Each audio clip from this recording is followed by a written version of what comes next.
Shalom teman-teman semua dalam Berean Youth se-Indonesia. Kali ini dengan saya Jonathan dari Bali akan membagikan sedikit dari firman untuk teman-teman semua. Firman yang akan saya bawakan kali ini terdapat di dalam Lukas pasal 7 ayat 22. Di sini dikatakan, dan Yesus menjawab mereka, "Pergilah dan katakanlah kepada Yohanes apa yang kamu lihat dan kamu dengar. Orang buta melihat, orang lumpuh berjalan, orang kusta menjadi tahir, orang tuli mendengar, orang mati dibangkitkan, dan kepada orang miskin diberitakan kabar baik. Dan berbahagialah orang yang tidak menjadi kecewa dan mengelak aku." Jadi dari sini kita tahu bahwa Yesus mengadakan banyak mujizat, menyembuhkan orang sakit, membangkitkan orang mati, memberikan penglihatan kepada orang buta, dan kepada orang miskin diberitakan kabar baik. Apa arti kata miskin di sini? Mungkin banyak orang berkata tadinya dia miskin, tidak punya rumah, tidak punya makanan, kemudian menjadi kaya, banyak rumah, banyak makanan. Sebenarnya Yesus berfirman bahwa sebenarnya di dalam Lukas pasal 12 ayat 13 Yesus memberikan perumpamaan.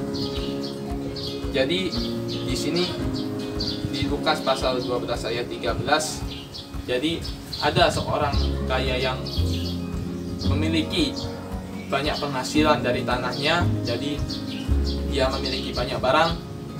Saking banyaknya barang, dia tidak tahu apa yang harus diperbuatnya. Kemudian dia berkata bahwa dia akan merombak lumbungnya dan akan mendirikan yang lebih besar. Nah,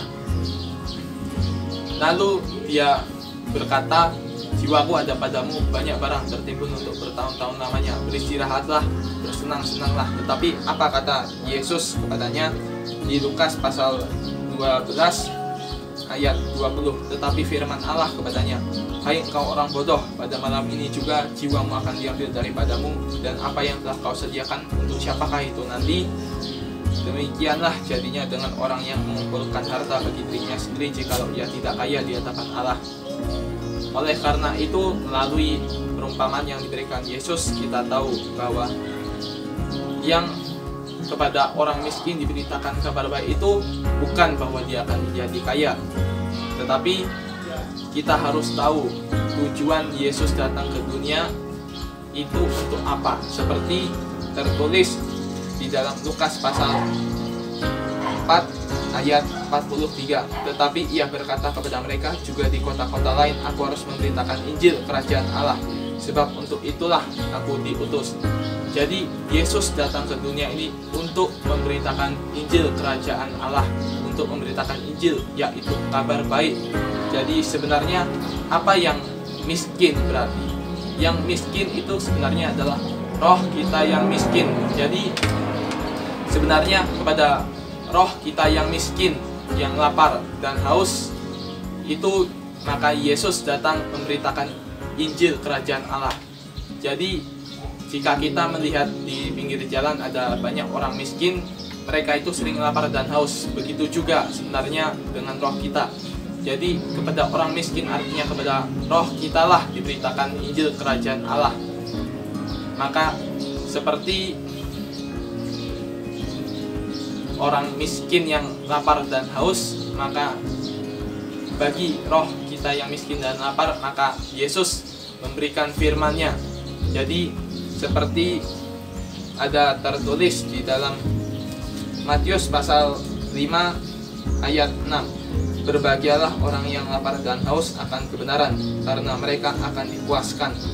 Jadi kepada roh kita yang miskin inilah diberikan firman, akan dipuaskan. Jadi bagi roh kita yang lapar dan miskin inilah Yesus memberikan firman-Nya, memberitakan firman-Nya. Jadi bagi yang rohnya lapar dan haus, maka dengarkanlah firman Yesus. Bagi rohnya yang miskin, maka dengarkanlah firman Yesus saja. Karena hanya firman Yesus itulah yang bisa memberi makan roh kita. Hanya firman Yesus itulah yang menjadi makanan bagi roh kita.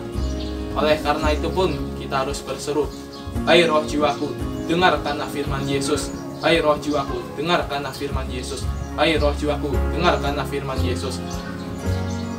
Karena itulah yang sungguh-sungguh menjadi berkat bagi roh jiwa kita.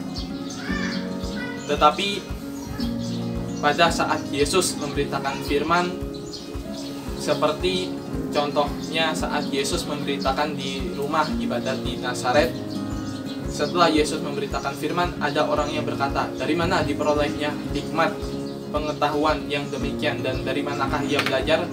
Lalu mereka pun kecewa dan menolak Yesus. Nah, mengapa mereka kecewa dan menolak Yesus? Karena sebenarnya mereka tidak mengerti firman yang diucapkan oleh Yesus. Oleh karena itulah tadi di Lukas, kita baca tadi di Lukas pasal 7 ayat 23, dan berbahagialah orang yang tidak menjadi kecewa dan menolak aku. Jadi berbahagialah orang yang sungguh-sungguh menerima Yesus, menerima firman yang diucapkan Yesus sehingga menjadi berkat bagi roh jiwanya. Dengan apa dia bisa mengerti firman Yesus yang diucapkan itu? Hanya oleh Roh Kuduslah, seperti ada tertulis di dalam Yohanes. Mari kita baca di Yohanes pasal 16 ayat 12 dan 13. Masih banyak hal yang harus kukatakan kepadamu, tetapi sekarang kamu belum dapat menanggungnya. Tetapi apabila ia datang, yaitu roh kebenaran, ia akan memimpin kamu ke dalam seluruh kebenaran.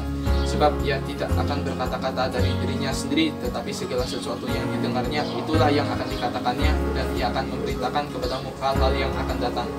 Jadi hanya oleh Roh Kuduslah kita bisa mengerti firman yang Yesus ucapkan. Jadi agar kita bisa mengerti firman Yesus, kita pun harus bersandar kepada Roh Kudus. Oleh karena itu pun kita berseru, hai roh jiwaku, andalkanlah Roh Kudus. Hai roh jiwaku, andalkanlah Roh Kudus.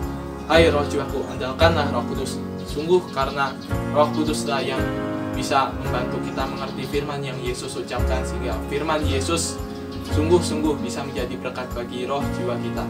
Sekian dari saya. Untuk berikutnya saya serahkan kepada Evangelis Harudi Nurmati. Terima kasih.